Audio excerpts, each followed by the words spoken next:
Welcome back, horror fans, cinephiles, and Giallo enthusiasts. This is Tanner Leeser, your host for all things Giallo here on The King in Giallo, and let's do another unscripted talking head movie review. Okay, so this is the second Giallo film from Silvio Amadio, the first being Assassination in Rome. The next one will be Amok. And so this is No Man's Island, also called Island of the Swedish Women, also called Twisted Girls. And there's probably several other names. There's also the Italian title, which I don't have in front of me, so I'm not gonna attempt to butcher that. Okay, so in a lot of ways, this movie is kind of similar to Assassination in Rome, but it's also completely different. Okay, so what do I mean by that? Well, if you recall in me talking about Assassination in Rome, I mentioned that I had to watch it more than one time because it was really slow, kind of boring, kind of hard to get into, and I didn't feel comfortable giving a review where I struggled to actually get through the movie. So I watched it again, and hey, I actually enjoyed the movie way more upon the second viewing.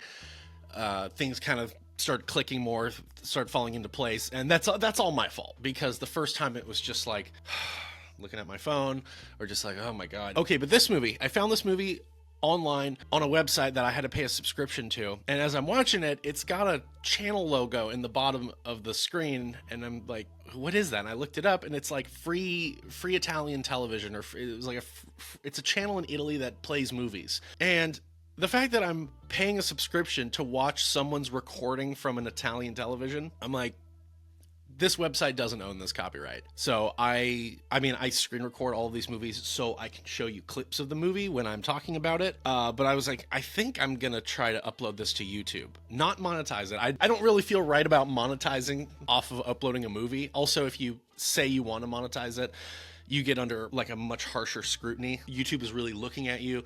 They're really looking at the footage, make sure it's, and there's like nudity in the movie, but I wasn't going to try to monetize it. I'm like, if this pulls people, it's pulling views, it'll probably pull subscribers. That is good enough for me. I don't need to monetize this. But I uploaded it, and I had like fingers crossed, and it was good. And so I left it up. But hey, if something happens and I have to take it down, I'll take it down. But anyways, the movie is on YouTube, thanks to me. No, I'm kidding. Well, yes, but I mean, I'm not that prideful about it. But yeah, I did want people to be able to watch it because I had to kind of search and jump through some hoops to find it. And if I can do this with more movies, I will. But some of them are still protected, like heavily protected. Like I did want to do Mannequin in Red. Somebody even asked for it, and I know I can't. I can try, but when I did the How Giallo Is video for Mannequin in Red, I actually have like limited ad revenue for that because the copyright holder was tied to it. They were like, oh, this video has copyrighted material in it. I'm like, really? This 1950s Swedish movie?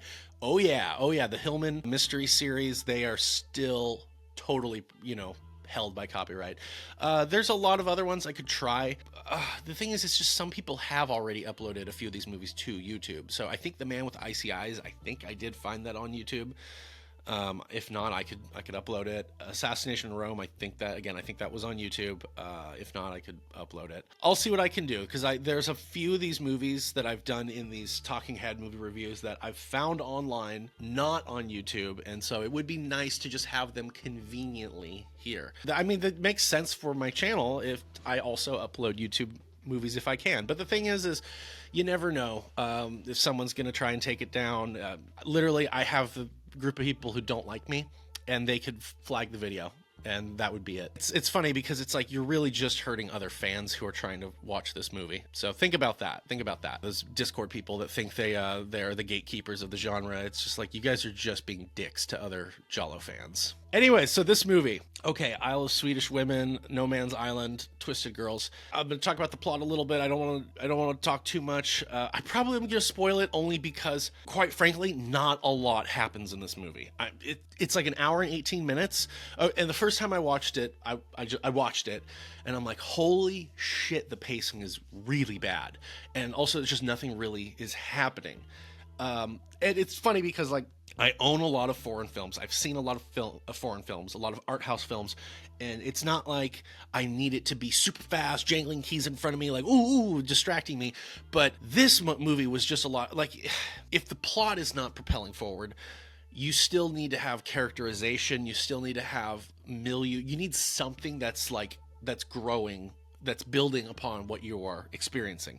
And this movie did not quite do that. There was a lot of stuff where I'm thinking, okay, do we really need to see this drawn out? This little watching a girl sit in the sun stretched out, like nothing's really happening. In short, I'll go to the plot so I can then describe everything. In short, it is, you're following this girl, Manuela. She's driving, and you're getting a little bit of flashbacks to like why she's being propelled into like what's driving her.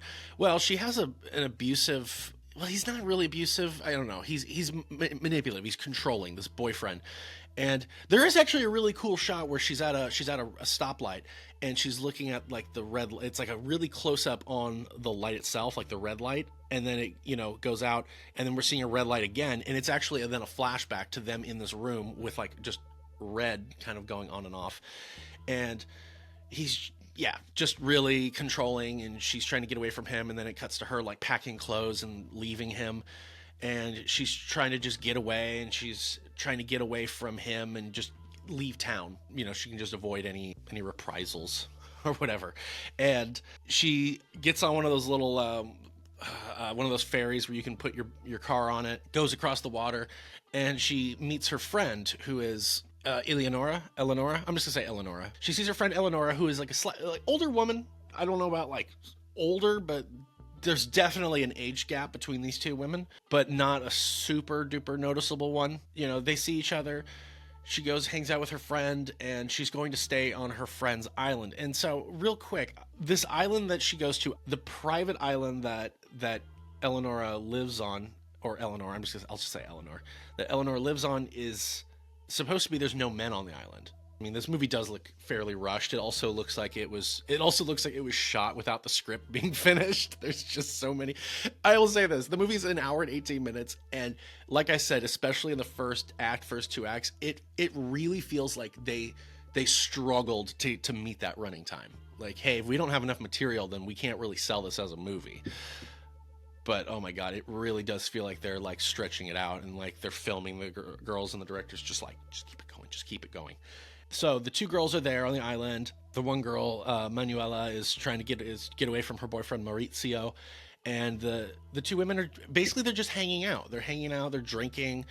There's a little bit of sexual tension between them, but it's slow. The movie takes its time to build that, but it's a late 60s Italian. You know what's going to happen. You don't have to drag it out so much. Like we already are like expecting this. That's initially what it is. That's initially what the movie is. And the women are kind of like getting close and kind of putting hands on, the other one's knee, and then kind of holding hands and sleeping in the same bed. And the older woman, Eleanor, you can tell that she kind of wants something to happen.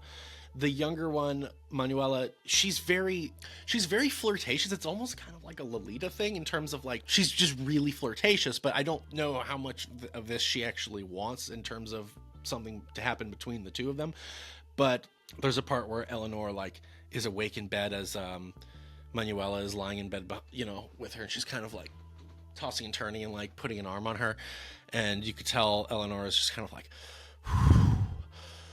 and then like later she leaves and like meets this other guy who goes to the other island. She goes and she tries to hook up with this other guy, and as she's hooking up with this younger guy, she's suddenly, it's like a close up on her face, he's like on top of her, and she's got tears in her eyes, and she's having flashbacks to the previous days with Manuela. And there was just so much sexual tension between them, like them getting naked and running on the beach and filming each other, and then going on like a little boat ride and like a speedboat. And, eventually he's just kind of like, are you okay? What's going on? Like, I'm not, like, I'm just sorry, I just can't do this. Okay, so there you go. That's a lot of what's happening. There's still a little bit more, but not really.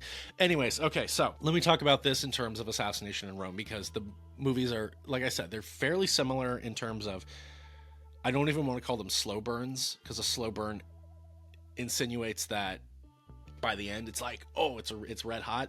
These are like cold burns. Not a whole lot happens, but again, they're very different. Assassination in Rome is very conservative in terms of, it feels like an older movie, that because the violence is practically laughable. It's very over the top, poorly choreographed, fights with guys. It's just like, okay. And then in terms of because Giallo films become known for this like hyper sex and violence. The violence is there, but it's the most silly thing. The sex in Assassination in Rome was like, the limit of it was, there is a scene where the main guy goes to talk to someone about, to get information about like drugs. And the man is a photographer or he's an artist, and he's got his model who's like topless, and she's sitting in the background, but her like back is to the camera. So you're seeing her bare back, but you're not seeing any nudity, but she's topless. That's basically it. And then there's a scene with these two thug characters, and like they keep hanging out with this woman who's a prostitute, a sex worker.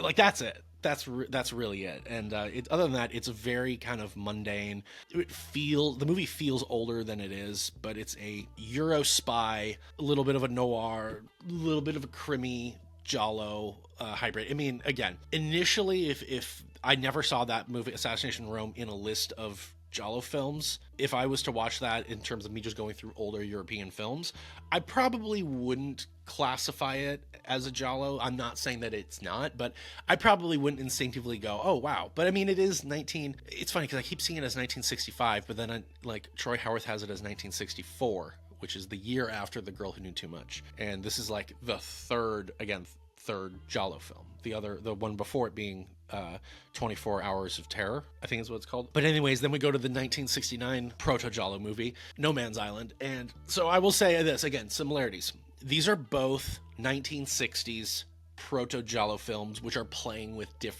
different themes. Because remember, it's not really until after Bird with the Crystal Plumage that we started getting the classic Giallo template. And this genre is so all over the place. Like slashers, for example, are like, you can kind of know a slasher when you see it. Doesn't matter if it's a human killer or a supernatural killer or possessed dolls or creature features are basically animal slasher movies.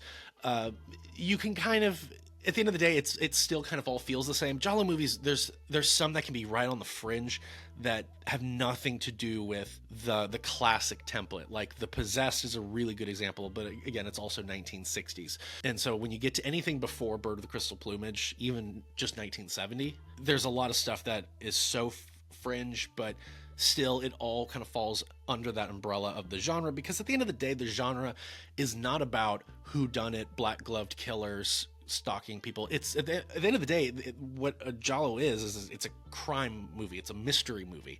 And they just started incorporating more elements of slasher before slasher became a thing. And then in the 80s, it was kind of like, well, let's just bring in the slasher elements and play it up, because that's what's popular in America. By the way, I met Joe Bob Briggs at Crypticon a couple weeks ago, and there's a line behind me, and so I only had like a minute with him. But I was like, hey, why don't you like Giallo films? Because he said that before the last drive-in. Like, he watches all these old culty drive-in movies, which I'm like, hey, a lot of these are crap. A lot of these are like totally crap. But he doesn't like the Giallo genre, which I'm like, if you can watch some of these other movies, you should definitely be able to get into them. But then he's seen them. He's definitely like, he knows what he's talking about. But what he had told me, and I kind of agree with him, and I kind of disagree with him, but what he said was, yeah, well, Giallo films they're really indicative of the American films. And I do agree with that in terms of Italian cinema was ripping off what was popular in America. I do agree with that. However, whereas you can see that with spaghetti westerns, you can see that with polizieschi films, you can see that with a lot of other films, Giallo does have more ties to something that is inherently Italian, and that's the Il Mondadori, the Giallo Mondadori paperbacks. So I see what he's saying, but also it's like, but there's also a through line that goes back to Italian history where I'm like, okay, yeah. But he went on, and then he was saying that he's like, but Torso is like, I think is like the first true slasher movie, and Torso is great, and Sergio Martino, I think, doesn't get enough credit, and that I 100% agree with. He was saying that there's all this focus on Dario Argento and Mario Bava, and a little bit on Martino, but he's like, I think Martino deserves way more credit, and I 100% agree with that. But anyways, just thought I'd throw that out there. I don't know why I got off on that. Oh, talking about Giallo films. Duh. But okay, so again, I hate to keep hammering this in, but 1960s, Giallo films are just kind of all over the place in terms of the genre. At the end of the day, again, they're still inherently crime mystery. And so Assassination in Rome, a little bit of crime, mystery. I mean, there's crime, yes, and mystery, but it's also a bit of a spy hybrid. And there are a few of those movies, the spy Giallo hybrid films. You don't really see them outside of the 60s, if I recall. I might be wrong there, but yes. Same way that there are spaghetti western Giallo hybrids. Again, those are mostly like crime mystery westerns. So there's elements of the Giallo in there, but it's not like there's a person walking around the old dusty town in a black trench coat with black gloves. Anyways, No Man's Island. This is also a 60s proto-Giallo, but it goes in the other direction. It's way more of the jet set sub-genre, where it's people traveling around Europe and they're in these very exotic locations. We're on a beach. It's very beautiful. It doesn't look so urban. And there's a little bit of the other sub-genre of 60s Giallo films, which are what I call the elites behaving badly. We're following around these people who are clearly wealthy, high-class society people, and we're dealing with their problems, their first world problems, and they're very kind of out of touch, and they're kind of bored, and they start exploring their own sexuality, or just start exploring the limits of what they can get away with. And in some of these movies, that means cheat, like infidelity. So there's a lot of stuff in this movie that did remind me of The Double, which is 1970-71, but The Double had way more tension. I would actually say that was actually a pretty damn good movie, and it does deserve a restoration. This movie, I can't really say it really needs one. I mean, this one you don't really have to watch, but go ahead and watch it. But I think you'll see what I mean, that it's like not a lot happens. Also, God, it's also on top of not a lot happening, the woman who owns the island, Eleanor, she's smoking in every fucking scene. It is so funny. She's like, it'll be like halfway through the scene, all of a sudden she just lights a cigarette, and then it'll go to the next scene, and she starts smoking a cigarette, and then it'll go to the next scene, and she starts smoking a cigarette, and you're like, dude. And it did kind of slow down, but holy crap, it was becoming really funny, and it was super noticeable. What else can I say for this movie? There was also a part where they're drinking J&B, and they actually called it. Someone was like, give me a glass of J&B. Like, oh, wow, usually we don't even say it. But another thing about this movie is, like, the writing was really bad. Like I said, it does kind of feel like they didn't even have a finished script. The acting potentially could have been better with a better script. The direction was all right. Also, like Assassination in Rome, there's a lot of great shots of the locations. So Assassination in Rome, you're all of a sudden like, why are we just like following her around as we're looking at the Colosseum? It kind of felt like they were copying The Girl Who Knew Too Much. Like, oh, that's what Bava did, so I should do it too. This was in the other direction. It was like, let's film the locations. And then also going back, I'm sorry, I keep getting off, but like I said, Assassination in Rome was more conservative in terms of like the sex and violence. This was more, not to make it sound political, but in terms of just like a spectrum, this was the more progressive one in terms of following these two women who are starting to explore their sexuality. There's a lot of lesbianism. There's a lot of nudity, like full nudity. You don't really see the front, but you definitely see like full naked bodies, breasts, ass, side, all that stuff. There's a part where one of the girls is like just painted and she's like naked, like, how do I look? So like that stuff in terms of it just being like, oh, like really uptight people would be like, oh, most improper. But funny enough, it doesn't even lean into that. There's a lot of nudity, and this is something else I wanted to point out, and so I had to bring that up.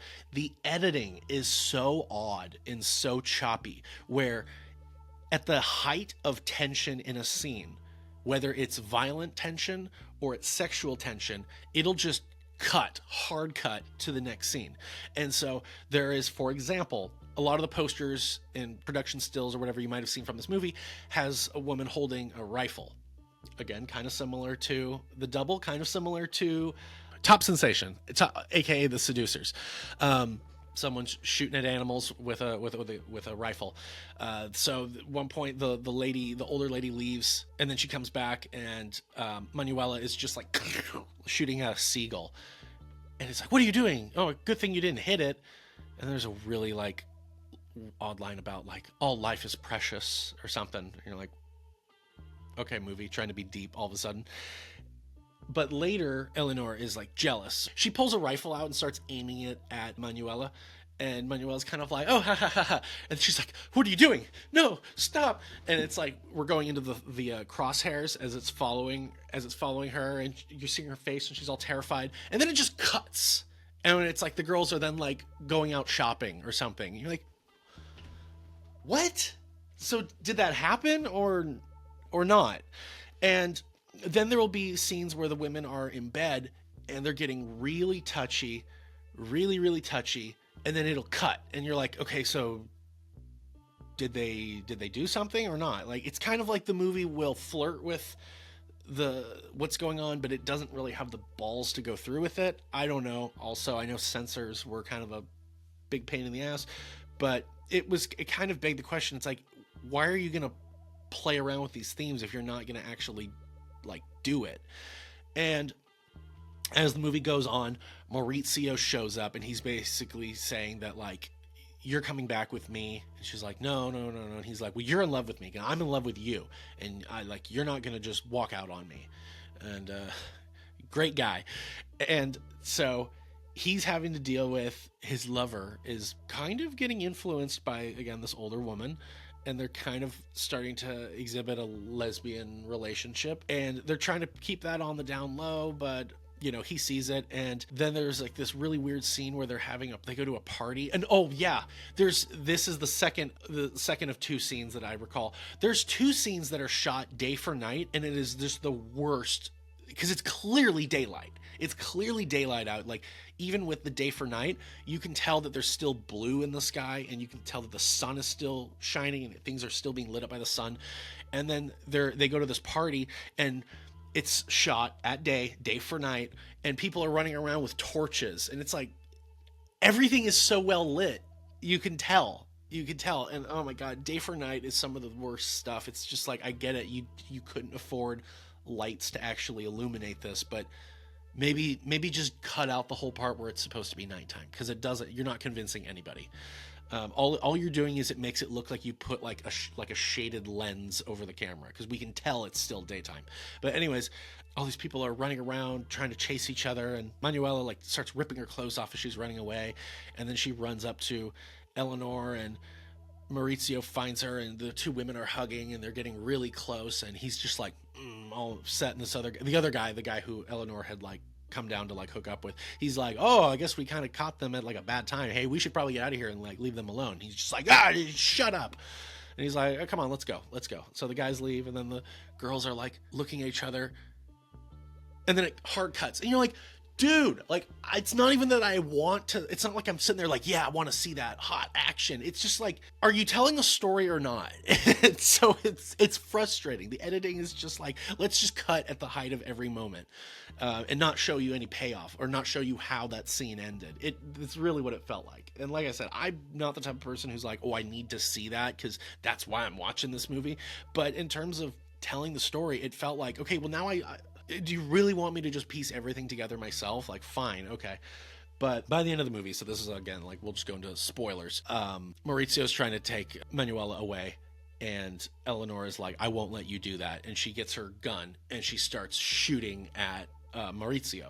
And like 10-15 minutes or so earlier, there was like a fake out where like Manuela was shooting Maurizio, and then it cuts back to her with Eleanor, and she's like, yeah, I don't think I could ever do that. I don't think I could, like, so Eleanor's doing it. She's shooting him, and he's running, and he's, she keeps shooting him. And this is like a drawn out chase scene. It's boring. It's pretty boring. It's shot pretty well, but it's still like, come on. And you're just looking like, dude, there's like 5 minutes left. Just wrap it up. Come on. But long story short, she guns him down. And at this point, Manuela, for some reason, now is in love with Maurizio again. So whereas she detested him and couldn't stand him and didn't want to ever see him again. He shows up and he's like, no, you're in love with me. And she's just, you're right, I am. And so she's now upset that Eleanor gunned him down. And I think she starts having a realization that this other woman was basically manipulating her the whole time for her own gain. And the end of the movie is she shoots Eleanor, and Eleanor's laying there dead in a anthill as ants are crawling on her face. And then the movie just ends. And yeah, I'm trying to think of some of the other things I had to say about this movie, because there were a few things that I was like, oh, I got to mention that. Oh, I got to mention that. Hey, sorry. So there was actually a few things that I remembered that I did want to say about the movie. I wanted to put this in when I was recording it, and then I forgot. And now as I'm editing it, I'm like, oh my God, yeah, there was a few things I wanted to say. The movie does do that 60s European kind of Italian thing, but I've seen this mostly with just European films in general, like French films, where because it's in the 60s, there is a little bit of political commentary, but not a whole lot. But there is like a scene where the girls are sitting out and turn the radio on, and they're talking about the Vietnam War, and they're talking about how many people were killed, and the movie will do things like that, but again, it doesn't go anywhere. And so it kind of feels like the director is attempting to be kind of deep, but they're not really following through with it. I will say this, though. There is a part where I think Eleanor has left. I think this is when she goes to hook up with the guy, and Manuela is like thumbing through a magazine. And I thought this was interesting. It's like she opens it, and it's like starving African children. And then the next page is like models and like high fashion. And then she flips through it, and then the next page is like pollution or something. I did think that was a little interesting in terms of tying it back to this subgenre of elites behaving badly, and kind of hitting, the nail on the head with these people in their first world problems. They really are so detached from the rest of the world in terms of what other people are experiencing, what more unfortunate, downtrodden people are experiencing. I did think that was kind of, not like haha, but I did think that was interesting, a little thought-provoking in terms of the magazine showing like horrible things happening in the world, and then being like, the summer's latest fashion. It just shows, it reflects, it echoes this sentiment of people being extremely out of touch. And these characters in a lot of these jet set, elites behaving badly, proto-giallo films are people out of touch. And that's why they're just doing all this shit. That's why they have the freedom to do all this stuff. There's just a lot of stuff that we like. Not a lot happens. To be really like honest, in the course of the hour and 18 minutes, this all feels like Act 1 and Act 2. Like you could really push out a lot of the dead air, and you could get like a solid 40 minutes, 50 minutes of the movie, or you'd have to inject more in the middle. But it really felt like there was just a lot of padding, and so it's like, do we really need to see Eleanor leaving the house, in the evening to go on the other side of the island to smoke a cigarette as she's looking at the sunset, and then she tosses her cigarette into a pile of cigarettes to signal that she's been doing this like night after night? Do we really need to see that? Do we really need to see a montage of the girls shopping and getting the mail and sitting at a restaurant? And I understand visual storytelling, and I understand, but there just wasn't the best usage of how do we tell the story that's going on between these two girls. And then sometimes it felt like it was telling the story, and sometimes it felt like it was just like, okay, what are we doing? We're just meandering. The second time I did watch this movie, I actually watched it at double speed. And so the movie was over in about 45 minutes. And I will say, the pacing was better. I don't like to do that. I will only do that if I'm rewatching a movie. And I did that for Assassination Rome. I rewatched it double speed or 1.7 speed, and I was kind of like, okay, I can actually follow this. It's just getting the pacing going. Yeah, this movie was honestly better at double speed because it wasn't as dragging, and it really felt like, that's about as long as this movie needs to be. This movie does not need to be over an hour long. So yeah, I feel weird because I'm not even saying the movie is bad, but it's a rough one. It's just not that engaging. Again, there's a lot of other movies that play with the whole sexual exploration, liberation, all that, but they're just more engaging. They're just better. This movie felt a little bit like The Double, but not as much. This movie felt a little bit like The Seducers, Top Sensation. Not as good. Again, you could watch those two movies and then watch this movie, and you'll be like, "Oh, okay." And it's its own movie, but not really. I mean, yes, really, but like I said, there's just not a whole lot going on, and it's just not that entertaining. I'm gonna be honest. But I haven't watched Amok yet, but I will be watching Amok very soon as part of the next episode of the Forgotten Giallo film series I'll be doing. I'll be covering 6 movies. One of those movies is Amok, which is Silvio Amadio's 3rd Giallo film, and that's why I watched Assassination in Rome and No Man's Island.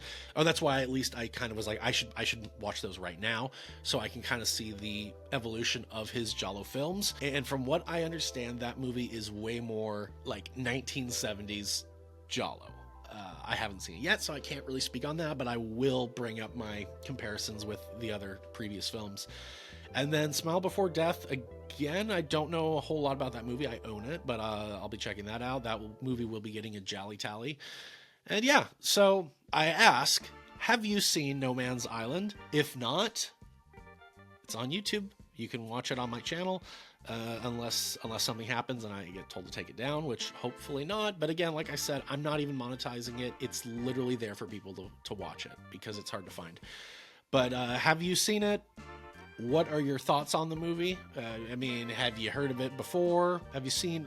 How do you think that movie is compared to Silvio Amadio's other movies? Anything you have to say? Yeah, put it on the comment section. I'll get back to you. And that's kind of all I've got to say. I talked about as long as I wanted to. And yeah, that's it. So thank you for watching. Thank you for getting to the end. Go ahead and check the movie out if you haven't seen it. Anyways, this is Tanner Leeser for The King in Giallo. And if nothing else, I'll see you next time.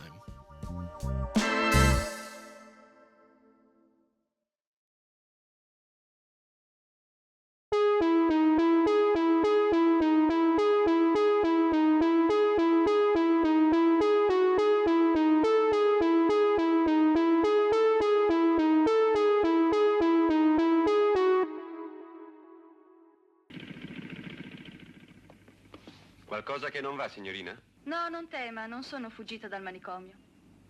Tutto sommato, un po' di mare non può farmi male, no?